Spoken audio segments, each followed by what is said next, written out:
ജനഭൂമിയുടെ ഒരു പ്രേക്ഷകൻ അയച്ചു തന്നൊരു സന്ദേശമാണ് ഞാൻ വായിക്കുന്നത്. അതായത് BJPയുടെ ഔദ്യോഗിക വാട്സപ്പ് ഗ്രൂപ്പുകളിൽ ഒന്നിൽ സർക്കുലേറ്റ് ചെയ്യപ്പെട്ട ഒരു കമന്റ് എവിടുന്നോ ചോർന്ന് കിട്ടിയത് നമ്മുടെ ഒരു പ്രേക്ഷകൻ നമുക്ക് അയച്ചു തന്നിട്ട് നമ്മുടെ ഒപ്പീനിയൻ ചോദിച്ചിരിക്കുകയാണ്. അതിൽ പറഞ്ഞിരിക്കുന്നത്, രാജീവ് ചന്ദ്രശേഖർ അമരക്കാരനായി എത്തി, മാസങ്ങൾ പിന്നിട്ട് ഒരു തെരഞ്ഞെടുപ്പും കഴിഞ്ഞു, പക്ഷെ പാർട്ടിക്ക് വിചാരിച്ചതുപോലെ ഉയരാൻ സാധിക്കുന്നുണ്ടോ എന്നുള്ളതാണ് ഒരു ചോദ്യചിഹ്നം ഇട്ടിട്ട് ഇത് അവസാനിപ്പിച്ചിരിക്കുന്നത്. ഇത് കുറച്ച് ആൾക്കാർ കമന്റ് കേട്ടിട്ടുണ്ട്, കമന്റുകളിലോട്ട് ഞാൻ പോകുന്നില്ല.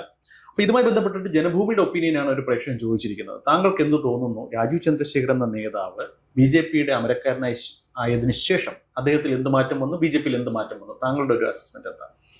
അല്ലേ, ഇതിനകത്ത് നമ്മൾ രാജീവ് ചന്ദ്രശേഖരനെ അസസ് ചെയ്യണമെങ്കിൽ ഇപ്പം രാജീവ് ചന്ദ്രശേഖർ വന്ന ഒരൊറ്റ സുപ്രഭാതം കൊണ്ട് BJP അധികാരം പിടിച്ചെടുക്കും എന്നാരും ധരിച്ചിട്ടുണ്ടെന്ന് എനിക്ക് തോന്നുന്നില്ല.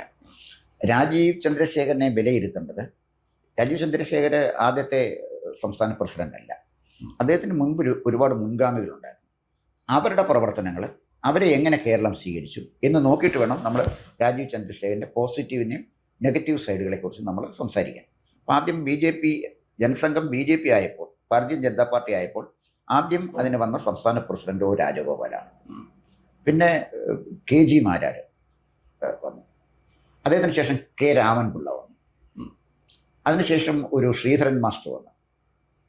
പിന്നീട് CK പത്മനാഭൻ വന്നു, VS ശ്രീധരൻപിള്ള വന്നു, കൃഷ്ണദാസ് വന്നു, V മുരളീധരൻ വന്നു, K സുരേന്ദ്രൻ വന്നു, ഇപ്പോൾ അവസാനം രാജീവ് ചന്ദ്രശേഖരൻ വന്നു. അപ്പം അവരൊക്കെ എങ്ങനെ BJPയെ നയിച്ചു, അതിൽ നിന്ന് വ്യത്യസ്തമായിട്ട് രാജീവ് ചന്ദ്രശേഖരൻ എങ്ങനെ നയിക്കാൻ കഴിയും? രാജീവ് ചന്ദ്രശേഖർ നേരിടുന്ന വെല്ലുവിളികൾ എന്തൊക്കെയാണ്? അദ്ദേഹത്തിൻ്റെ വ്യക്തിത്വത്തിലെ അദ്ദേഹത്തിൻ്റെ പോസിറ്റീവ് സൈഡ്സ് എന്തൊക്കെയാണ്, അദ്ദേഹത്തിൻ്റെ നെഗറ്റീവ് സൈഡ്സ് എന്തൊക്കെയാണ്? മനസ്സിലായി. നമുക്ക് പോസിറ്റീവ് പറഞ്ഞു തുടങ്ങാം. അപ്പോൾ മുൻ പ്രസിഡന്റുമാർ, അതായത് O രാജഗോപാൽ തൊട്ട് K സുരേന്ദ്രൻ വരെയുള്ള പ്രസിഡന്റുമാർക്കുണ്ടായിരുന്ന ഒരു ഗുണം, അവർക്കൊക്കെ നന്നായിട്ട് മലയാളത്തിൽ കമ്മ്യൂണിക്കേറ്റ് ചെയ്യാൻ പറ്റുമായിരുന്നു എന്നുള്ളതാണ് ഒരു കാര്യം. അപ്പോൾ കമ്മ്യൂണിക്കേഷൻ സ്കിൽ ഒരു പ്രധാനപ്പെട്ട കാര്യമാണല്ലോ ഒരു നേതാവിൻ്റെ. രണ്ടാമതൊരു കാര്യം, അവരൊക്കെ താഴെ തട്ടിൽ നിന്ന് പ്രവർത്തിച്ച് വന്ന ആളുകളാണ്. O രാജഗോപാൽ ജനസംഘത്തിൽ തുടങ്ങി വന്ന ആളാണ്. പിന്നീട് വന്ന ആളുകളൊക്കെ വ്യത്യസ്തമാണ് എങ്കിൽ പോലും ഈ രാമൻപിള്ള, അതുപോലെ തന്നെ ഇവരെല്ലാം ജനസംഘത്തിൽ തുടങ്ങി വന്ന ആളുകൾ, എല്ലാവരും ജനങ്ങൾക്കിടയിൽ നിന്ന് വന്നവരാണ്. ജനങ്ങൾക്കിടയിൽ നിന്ന് വന്ന ആളുകളാണ്. പിന്നീട് വന്ന ഒരു പ്രശ്നം എന്താണെന്ന് വെച്ചാൽ, ഇവരൊക്കെ അധികാരത്തിലിരിക്കുമ്പോൾ, ഒരുപക്ഷെ KG മാരാരുടെ ഒരു കാലഘട്ടം കഴിഞ്ഞ് എന്നുള്ള തോന്നലാണ് എനിക്കുള്ളത്, പാർട്ടിയിൽ ഗ്രൂപ്പിസം ശക്തമായി. പാർട്ടിയിലെ ഇപ്പോൾ കമ്മ്യൂണിസ്റ്റ് പാർട്ടിയിൽ ഒരു ഗ്രൂപ്പിസം വരുമ്പോൾ ഒരു ഐഡിയോളജിയുടെ അടിസ്ഥാനത്തിൽ, വ്യക്തിപരമായ ഗ്രൂപ്പിസം വന്നിട്ടുണ്ടേ, ഇല്ലാന്ന് ഞാൻ പറയുന്നത് തീർച്ചയായിട്ടും ഉണ്ട്. അപ്പം BJPയിലുണ്ടായിരുന്ന ഗ്രൂപ്പിസം എന്തെങ്കിലും ഒരു ഐഡിയോളജിയുടെ പേരിലല്ല, വെറും വ്യക്തിവിരോധത്തിൻ്റെ പേരിൽ തന്നെയാണ്. നീ അങ്ങനെ മിടുക്കനാകണ്ട എന്ന് ഉള്ള ഒരു ധാരണ, അത് തന്നെയാണ് അതിനകത്തുണ്ടായിരുന്ന ഒരു കാര്യം. പിന്നീട് ഇവരൊക്കെ മത്സരിക്കുമ്പോൾ BJP എന്ന് പറയുന്ന പാർട്ടി കേരളത്തിൽ മത്സരിച്ചത് ജയിക്കാനല്ല, അവർക്ക് എത്ര വോട്ട് കിട്ടുമെന്നറിയാനാണ്. ഒരു പാർട്ടിക്ക് എത്ര വോട്ട് കിട്ടുമെന്നറിയാൻ മത്സരിച്ചാൽ അതിന് ജനങ്ങൾ വോട്ട് ചെയ്യും. അവർക്കത് പിടിച്ചെടുക്കാനും പറ്റിയിട്ടുണ്ട്. ഏത് കോൺസ്റ്റിറ്റ്യുവൻസിയിലും ഒരു 5000-നും 10,000-നും ഇടയിലുള്ള വോട്ട് കണ്ണുമടച്ച് ആരെ നിർത്തിയാലും, കുറ്റിച്ചൂലിനെ നിർത്തിയാലും കിട്ടത്തക്ക വിധത്തിൽ ഘട്ടം ഘട്ടമായി BJP വളർന്നു എന്നുള്ളത് നമുക്ക് സമ്മതിക്കാതിരിക്കാൻ പറ്റില്ല. അതൊരു ഐഡിയോളജിയുടെ പ്രത്യേകത കൊണ്ടാണ്, ഏതെങ്കിലും ഒരു നേതാവിൻ്റെ പ്രത്യേകതയല്ല, ഒരു ഐഡിയോളജിയുടെ പ്രത്യേകത കൊണ്ട് വളർന്നു. പിന്നെ കേരളത്തിലെ രാഷ്ട്രീയ സാഹചര്യം, കമ്മ്യൂണൽ പോളറൈസേഷൻ, ന്യൂനപക്ഷ സ്വാധീനങ്ങളും ഒക്കെ അതിനകത്ത് വളരാനുള്ള ഘടകങ്ങളാണ്. അതവിടെ പോട്ടെ. ഇവിടെ ഇപ്പം ചന്ദ്രശേഖർ വന്നപ്പോൾ ഉണ്ടായിരുന്ന ഒരു പ്രത്യേകത എന്താണെന്ന് വെച്ചാൽ, ചന്ദ്രശേഖർ വന്ന BJP ജയിക്കാൻ മത്സരിക്കുന്ന പൊളിറ്റിക്കൽ പാർട്ടിയായിട്ട് മാറി. സാഹചര്യങ്ങൾ അങ്ങനെ മാറ്റി. ആ ഒരു സ്പേസിലേക്കാണ് അദ്ദേഹം വരുന്നത്. യെസ്, ആ ഒരു സ്പേസിലേക്ക്. അപ്പം നേമത്തെ ജയിച്ചില്ലേ? തൃശ്ശൂർ പാർലമെന്റിൽ BJP ജയിക്കുന്നതിനെ കുറിച്ച് സ്വപ്നം പോലും കാണാൻ കഴിയാത്ത വിധത്തിൽ പിന്നെ പാർട്ടി വളർന്നു എന്ന് പറയുമ്പോൾ അതിനകത്തൊരു വശമുണ്ട്. സുരേഷ് ഗോപിയുടെ ഒരു വ്യക്തിത്വത്തിന്റെ പേരിലാണ് ജയിക്കാൻ കഴിഞ്ഞ ഒരു ഭാഗം. പാർട്ടി മാത്രമല്ല എന്നാണ് പാർട്ടി തീർച്ചയായിട്ടും അതിന്റെ ബേസ് വോട്ട് പാർട്ടിയുടെയാണ്. ഇവിടെ ഞാൻ അപ്പോൾ രാജീവിലേക്ക് വന്നാൽ അദ്ദേഹത്തിന്റെ പോസിറ്റീവ്സ് നെഗറ്റീവ്സ്, അദ്ദേഹത്തിന്റെ പോസിറ്റീവ്സ് എന്താണെന്ന് ചോദിച്ചാൽ, ഇവിടുത്തെ പെറ്റി ഗ്രൂപ്പുകളിൽ അദ്ദേഹത്തിന് ഒരു താല്പര്യമില്ല. അദ്ദേഹം ഇവിടെ കക്ഷിയല്ല. അതാണ് ഗുണം, ഏറ്റവും വലിയ ഗുണം അതാണ്. കാരണം ആര് വന്നാലും ഇയാൾ വരരുത്, X വരരുതെന്നാണ് Aയുടെ ആഗ്രഹം, അല്ലെങ്കിൽ Bയുടെ ആഗ്രഹം. ഇതാണ് അവരുടെ ഉണ്ടായിരുന്നൊരു പ്രശ്നം. താല്പര്യങ്ങളില്ല അദ്ദേഹത്തിന്. അദ്ദേഹത്തിന് താല്പര്യങ്ങളൊന്നുമില്ല, വ്യക്തിപരമായ ഒരു താല്പര്യമില്ല. പിന്നെ അദ്ദേഹത്തിന് ഈ എലക്ഷൻ ഫണ്ട് അടിച്ചു മാറ്റി പിന്നെ എവിടെങ്കിലും കൊണ്ട് നിക്ഷേപിക്കേണ്ട ഗതികേടുമില്ല. അദ്ദേഹം അതർവൈസ് സമ്പന്നനാണ്. പിന്നെ ഒരു അദ്ദേഹത്തിൻ്റെ ഒരു വ്യക്തിത്വം നമ്മൾ പരിശോധിച്ചാൽ നല്ലൊരു ടെക്നോക്രാറ്റാണ്. മാറുന്ന ഒരു യുഗം, ടെക്നോളജിയുടെ യുഗത്തിലാണ് ഇന്ന് നമ്മൾ ജീവിക്കുന്നത്. അപ്പോൾ ഇവിടെ ആർട്ടിഫിഷ്യൽ ഇൻ്റലിജൻസ് വരുന്നു, ഇപ്പോൾ ഇലോൺ മസ്ക് ഇങ്ങോട്ട് വരുന്നു. അപ്പോൾ അനുദിനം മാറിക്കൊണ്ടിരിക്കുക. ഈ മാറിക്കൊണ്ടിരിക്കുന്ന ഈ ടെക്നോളജിയോടെ ഏറ്റവും ഫലപ്രദമായി സംവദിക്കാൻ കഴിയുന്ന ചുരുക്കം രാഷ്ട്രീയ നേതാക്കന്മാരിൽ ഒരാളാണ്, കേരളത്തിലല്ല ഇന്ത്യയിലെ തന്നെ ചുരുക്കം രാഷ്ട്രീയ നേതാക്കന്മാരിൽ ഒരാളാണ് രാജീവ് ചന്ദ്രശേഖർ. അതാണ് അദ്ദേഹത്തിൻ്റെ മറ്റൊരു ഗുണം അതാണ്.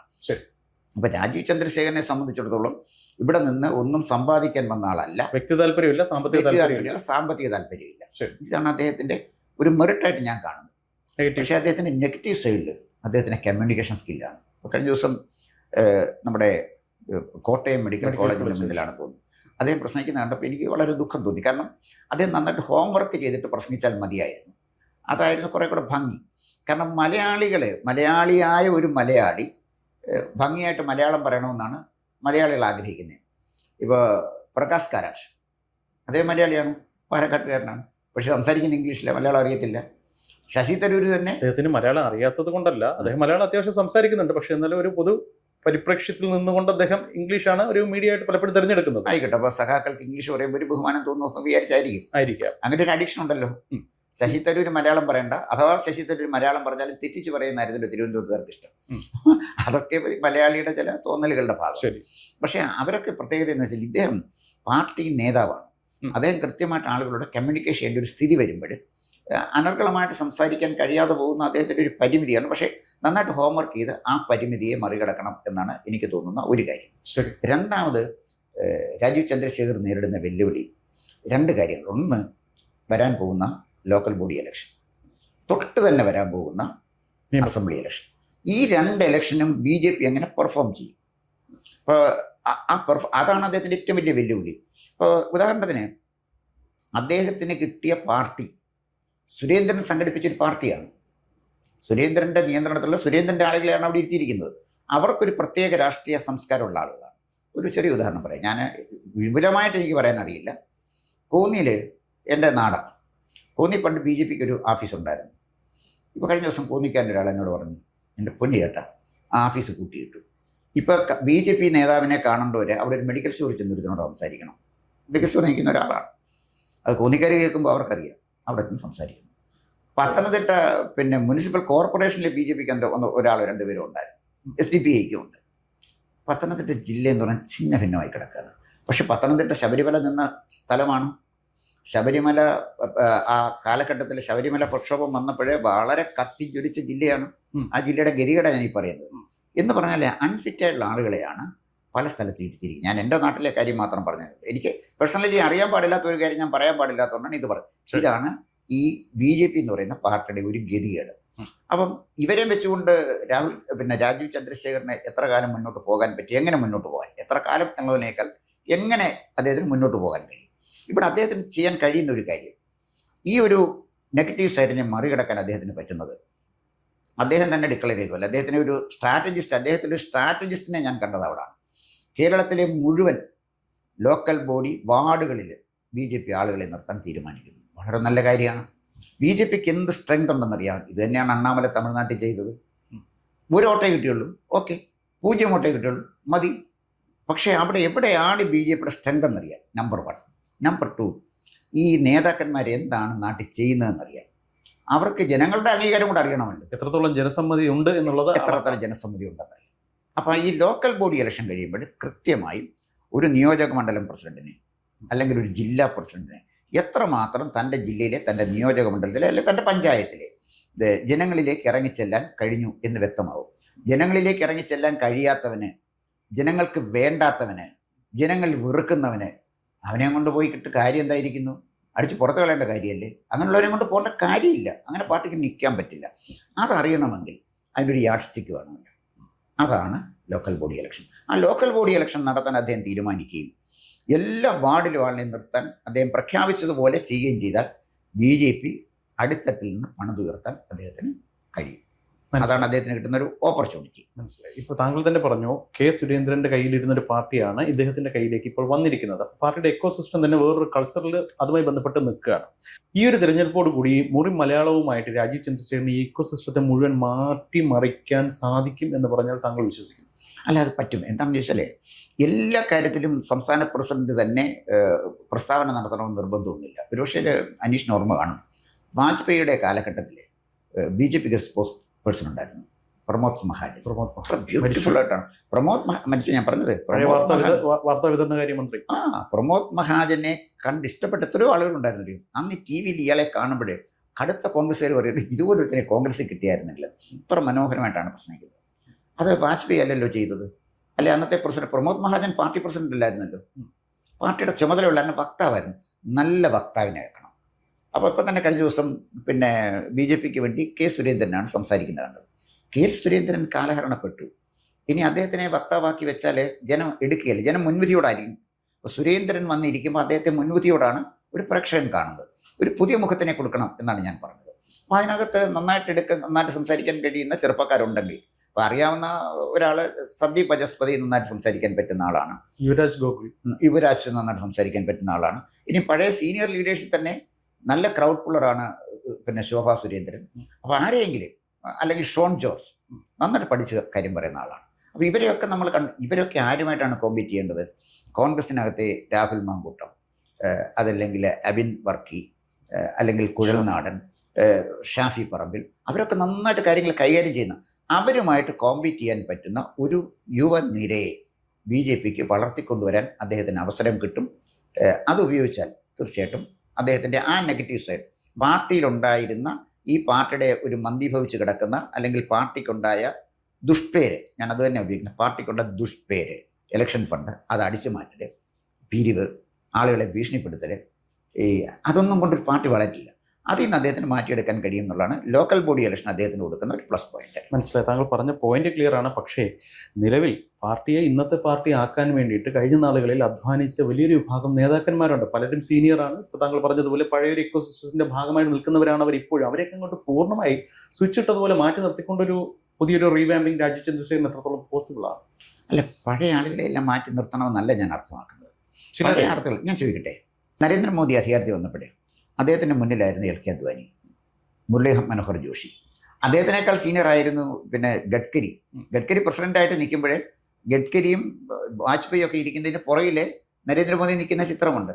സുഷമ സ്വരാജ്, ജെയ്റ്റ്ലി, ഇവരൊക്കെ ഉണ്ടായിരുന്ന സമയത്താണല്ലോ നരേന്ദ്രമോദി എന്ന് പറയുന്ന ആൾ കംപ്ലീറ്റ് അദ്ദേഹത്തിലേക്ക് കൊണ്ടുവന്നില്ലേ. അപ്പം ഞാൻ പറഞ്ഞത് സീനിയോറിറ്റി ഉള്ള നേതാക്കന്മാർ ചിലർ റിട്ടയർ ചെയ്യണം. അനുഭവ സമ്പത്തുള്ള ഒരു റവന്യൂ ഉദ്യോഗസ്ഥൻ മരണം വരെ അവിടെ ഇരിക്കട്ടെന്ന് വിചാരിക്കും. ജുഡീഷ്യറിയിൽ നല്ല അനുഭവ സമ്പത്തുള്ള ഒരു ജഡ്ജിയെ മരിക്കുന്ന മലയാളി ജഡ്ജിയായിട്ട് ഇരിക്കണമെന്ന് വിചാരിക്കും. നടക്കില്ല. അപ്പം അനുഭവ സമ്പത്തുള്ളവർക്ക് ഒരു കാലാവധിയുണ്ട്, ഒരു റിട്ടയർമെൻറ്റ് പീരീഡ് ഉണ്ട്. പണ്ട് കുറേ ത്യാഗം അനുഭവിച്ചു, കുറേ തീർച്ചയായിട്ടും ത്യാഗം അനുഭവിച്ചിട്ടുണ്ട്. അതുകൊണ്ട് മരണം വരെ അതിൻ്റെ ഫലം കൊയ്യാനിരുന്നാൽ പ്രായോഗികമായിട്ട് അത് നടക്കില്ല എന്ന് മാത്രമല്ല, ജനങ്ങൾ അവരെ അക്സെപ്റ്റ് ചെയ്യില്ല. അതുകൊണ്ട് ആ സീനിയോറിറ്റിയിൽ വലിയ കാര്യമില്ല. സീനിയോറിറ്റി അല്ല വേണ്ടത്. പുതിയ തലമുറയ്ക്ക് അംഗീകരിക്കാൻ കഴിയുന്ന ആളിനെ, പുതിയ തലമുറയ്ക്ക് പ്രതീക്ഷിക്കാൻ കഴിയുന്ന ആളുകളെ കൊടുക്കുക എന്നുള്ളതാണ്. അതുകൊണ്ട് ആ സീനിയോറിറ്റി വലിയ അത് പിടിച്ചു പോയാൽ BJP-യുടെ ഗതി അധോഗതിയായിരിക്കും. അർഹിക്കുന്നവരെ അർഹിക്കുന്ന ആദരവ് കൊടുത്ത് മാറ്റി നിർത്തുക, പുതിയ തലമുറയെ കൊണ്ടുവരിക. അതിനാണല്ലോ മാർഗദർശ മണ്ഡല ഇതോടെ നമ്മുടെ പിന്നെ അവിടെ ഉണ്ടാക്കിയിരിക്കുന്നത്. ഒരിക്കലും കൂടിയില്ലെങ്കിലും നിങ്ങളൊക്കെ മാർഗദർശനമൊക്കെ നൽകി നിങ്ങളുടെ വീടുകളിൽ ഇരിക്കുക, ആഹാരം കഴിക്കുക, ഉറങ്ങുക. അതിനപ്പുറം അവർ പൊളിറ്റിക്സിലേക്ക് കടന്നു വന്നാൽ, മോദിയെ ഉപദേശിക്കാൻ ഇവർ വന്നാൽ മോദിക്ക് പ്രവർത്തിക്കാനൊക്കത്തില്ലെന്നേ. അപ്പോൾ അവരുടെ ആഗ്രഹം പോലെ മോദിക്ക് പ്രവർത്തിക്കാനൊക്കും. മോദിയല്ലേ. അപ്പോൾ അതുകൊണ്ട് ഇവരെയൊക്കെ ഒരു മാർഗദർശക മണ്ഡലമായിട്ട് കുറേ പേരെ ഇരുത്താം. അതിനകത്ത് നിശ്ചിത സംഖ്യയൊന്നുമില്ലല്ലോ. 10,000 പേര് മാർഗദർശക മണ്ഡലത്തിൽ ഇരുത്തിയാലും കുഴപ്പമില്ല. മനസ്സിലായി. ഏതായാലും ഇപ്പോൾ രാജീവ് ചന്ദ്രശേഖരന് മുന്നിലുള്ള ഏറ്റവും വലിയ വെല്ലുവിളി ഈ 2025 തദ്ദേശ തെരഞ്ഞെടുപ്പാണ്. അത് എന്ത് റിസൾട്ടാണ് കിട്ടുന്നത് എന്നുള്ളതിനെ അടിസ്ഥാനമാക്കിയിട്ടായിരിക്കും മുന്നോട്ടുള്ള പോകും. അത് മാത്രമല്ല, ഏറ്റവും വലിയ വെല്ലുവിളി അതുമല്ല, 2026 പെർഫോമൻസ് അല്ലേ. 2025 ലോക്കൽ ബോഡി ഇലക്ഷനിൽ അനീഷ് പറഞ്ഞ പോലെ പാർട്ടിയുടെ ബേസ് ഉറപ്പിക്കാം. 2026 വരുന്ന അസംബ്ലി ഇലക്ഷനിൽ സ്വാഭാവികമായിട്ടും അനീഷ് പറഞ്ഞ കാര്യങ്ങൾ പറയും. ഞങ്ങൾ പണ്ട് പാൾ പോസ്റ്റ് ഒട്ടിച്ചിട്ടാണ്, ഞങ്ങൾ പണ്ട് അടികൊണ്ട ആളുകളാണ്, ഞങ്ങൾക്ക് തന്നെ മത്സരിക്കണം, ഞങ്ങൾക്ക് തന്നെ. അവർക്ക് മത്സരിക്കാൻ ഒരു തടസ്സവുമില്ല. ജനമാർക്ക് ജയിപ്പിക്കേണ്ടെന്നേ, ജനത്തിനാണ് പ്രശ്നം. ഇവർ മത്സരിക്കുന്നതിന് തടസ്സം എന്താണ്? ജനത്തിന് 2 ഓപ്ഷൻ കിടക്കില്ല. ഇടതുപക്ഷത്തിൻ്റെയും പിന്നെ UDF-ൻ്റെയും സ്ഥാനാർത്ഥികൾ അവിടെ നിൽക്കുകയല്ലേ. ഇവർ പണ്ട് പിന്നെ ഒരുപാട് ത്യാഗം അനുഭവിച്ച ത്യാഗത്തിൻ്റെ കാര്യം അവിടെ നിൽക്കട്ടെ. അതൊക്കെ പറഞ്ഞുകൊണ്ട് പോയാൽ ജനത്തിന് വോട്ട് ചെയ്യാൻ പറ്റുന്ന സ്ഥാനാർത്ഥികളെ നിർത്തണം. ഒരു ചെറിയ ഉദാഹരണം പറയാം. ഇപ്പം ഉദാഹരണത്തിന് മധ്യ തിരുവിതാംകൂറിൽ ക്രിസ്ത്യൻ സഭയ്ക്കൂടെ അഭിമിതനായ നേതാക്കന്മാരെ നിർത്തിയാൽ ജയിക്കാൻ കഴിയുന്ന ചില കോൺസ്റ്റിറ്റ്യുൻസി ഉണ്ട്. ചില കോൺസ്റ്റിറ്റ്യുൻസി ഉണ്ട്. മധ്യ തിരുവിതാംകൂറിൽ മിക്കവാറും എല്ലാ കോൺസ്റ്റിറ്റ്യുൻസി അങ്ങനെയൊക്കെ തന്നെയാണ്. ഉദാഹരണത്തിന് സീനിയോറിറ്റിയുടെ കാര്യം പറഞ്ഞുകൊണ്ടാണ് ഞാനിത് പറയുന്നത്. ചെങ്ങന്നൂർ നിയോജക മണ്ഡലത്തിലെ BJPയുടെ ഒരു സീനിയർ നേതാവുണ്ട്. അദ്ദേഹം RSSൻ്റെ ഒക്കെ ഒരു ആളാണ്. ബാലശങ്കർ എന്നാണ് അദ്ദേഹത്തിൻ്റെ പേര്. അദ്ദേഹത്തിന് ക്രൈസ്തവ സഭയായിട്ട് നല്ല ബന്ധമാണ്. കാരണം മുരളി മനോഹർ ജോഷി മന്ത്രിയായിരുന്ന സമയത്ത് അദ്ദേഹത്തിൻ്റെ സെക്രട്ടറി ആയിരുന്നു ബാലശങ്കർ. അന്ന് ഈ സ്വകാര്യ വിദ്യാഭ്യാസ സ്ഥാപനങ്ങൾ, സ്വയാശ്രയ കോളേജുകളൊക്കെ വരുന്നൊരു കാലഘട്ടമാണ്. അപ്പോൾ കേന്ദ്ര ഗവൺമെൻറ് എഡ്യൂക്കേഷണൽ പോളിസീസ് വലിയൊരു ഷിഫ്റ്റ് ഉണ്ടായി. അപ്പോൾ വിദ്യാഭ്യാസവുമായി ബന്ധപ്പെട്ട കാര്യങ്ങൾക്ക് ഈ മതമേലധ്യക്ഷന്മാരെല്ലാം അദ്ദേഹത്തിനെയാണ് സമീപിച്ചുകൊണ്ടിരുന്നത്. മതമേലധ്യക്ഷന്മാർ മാത്രമല്ല, മുസ്ലിം എഡ്യൂക്കേഷൻ സൊസൈറ്റി അടക്കം ഇവരെയൊക്കെ ഒരു മലയാളി എന്നുള്ള നിലയിൽ കാര്യമായിട്ട് അദ്ദേഹം എൻ്റർടൈൻ ചെയ്തു. അപ്പോൾ ഞാൻ അറിഞ്ഞത് ഇവരിൽ പലരും, പ്രത്യേകിച്ച് ക്രൈസ്തവരുമായിട്ട് എനിക്ക് നല്ല ബന്ധമുണ്ട്. ഇപ്പോൾ ചെങ്ങന്നൂരാണ് എൻ്റെ അച്ഛൻ്റെ വീട്. അപ്പോൾ അവിടെയുള്ള പല ക്രൈസ്തവരും പ്രായമുള്ള ആളുകൾ പറഞ്ഞു, ചെങ്ങന്നൂർ നമ്മുടെ അദ്ദേഹം ചെങ്ങന്നൂർക്കാരൻ, ആലക്കാരനാണ്, ബാലശങ്കരെ നിർത്തിയായിരുന്നെങ്കിൽ എത്ര നന്നായിരുന്നു, ഞങ്ങൾക്ക് വോട്ട് ചെയ്യാൻ കംഫർട്ടബിൾ ആയിരുന്നു. അവർ പ്രിയ ശ്രീധരൻപിള്ളയെ നിർത്തി പരാജയപ്പെട്ടു, അത് വേറെ കാര്യം. എങ്കിലും ബാലശങ്കറിൻ്റെ കാര്യം ഞാൻ ഈ പറഞ്ഞു വന്നത്. അപ്പം അദ്ദേഹത്തിന് ഒരു പക്ഷേ ചെങ്ങന്നൂർ സീറ്റ് കൊടുത്താൽ ചെങ്ങന്നൂർ ജയിപ്പിക്കാം. പക്ഷേ ബാലശങ്കർ ട്രിവാൻഡ്രത്തോട്ട് വരാൻ പോലും ഇവിടുത്തെ നേതാക്കന്മാർ സമ്മതിക്കില്ല. കാരണം ഇവിടെ വന്നു പോയ ആളിനെ കിട്ടത്തില്ല എന്ന് പറഞ്ഞതിൻ്റെ പ്രോബ്ലം എന്ന് വെച്ചാൽ കഴിഞ്ഞ തലമുറയിലെ നേതാക്കന്മാരുടെ സ്വാർത്ഥതയുടെ ഫലമാണ് ഇപ്പോൾ അനുഭവിച്ചുകൊണ്ടിരിക്കുന്നത്. അപ്പോൾ സ്വാർത്ഥമതികളായ നേതാക്കന്മാർക്ക് സീനിയോറിറ്റിയുടെ പേരിൽ വെച്ചുകൊണ്ടിരിക്കുന്നതിനകത്ത് ഒരു അർത്ഥമില്ല. ഞാനൊരു ചെറിയ കാര്യം പറയാം. TP സെൻകുമാറിനെ എന്തുകൊണ്ട് ആറ്റിങ്ങലോ കഴക്കൂട്ടത്തോ മത്സരിപ്പിക്കുന്നില്ല? ഡെഫിനറ്റായിട്ട് ജയിക്കും.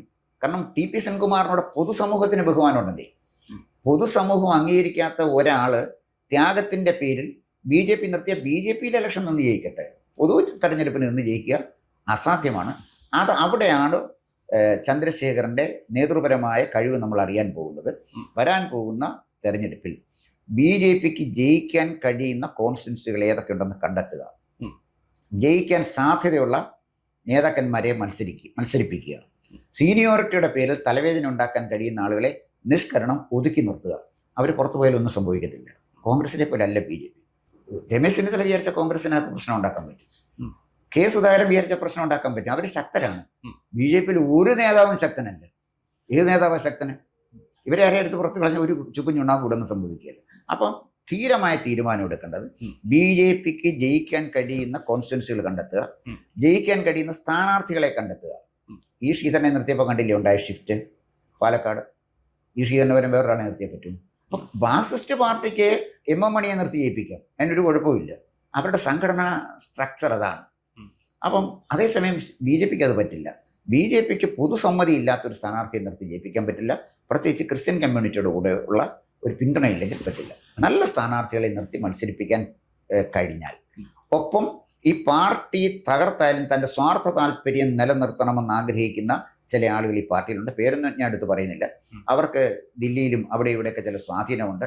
അത്തരം ആളുകളെ ആണിയടിച്ച് കാഞ്ഞിരമരത്തിൽ ഇരുത്തുന്നതായിരിക്കും ഭംഗി. അല്ലെങ്കിൽ അവരെയും കൊണ്ട് പോയാൽ വീണ്ടും അധോഗതിയിലേക്ക് BJP പോവുള്ളൂ. എൻ്റെ തർക്കവും മനസ്സിലായി. ഇപ്പോൾ ഏതായാലും രാജീവ് ചന്ദ്രശേഖരന് മുന്നിലുള്ളത് ഇച്ഛാശക്തിയോടുകൂടി തീരുമാനം എടുക്കുക എന്നുള്ളൊരു കാര്യമാണ്. നമുക്ക് നോക്കാൻ വരുന്ന ദിവസങ്ങളിൽ BJPയിൽ എന്താണ് മാറ്റം സംഭവിക്കുക എന്നുള്ളത്. കൂടുതൽ വാർത്തകളും വിശേഷങ്ങളും നേരിട്ട് ലഭിക്കാൻ ജനങ്ങളിൽ നിന്ന് ജനങ്ങളിലേക്ക് ജനഭൂമി ന്യൂസ് സബ്സ്ക്രൈബ് ചെയ്യൂ. ബെൽ ബട്ടൺ അമർത്താനും മറക്കരുത്.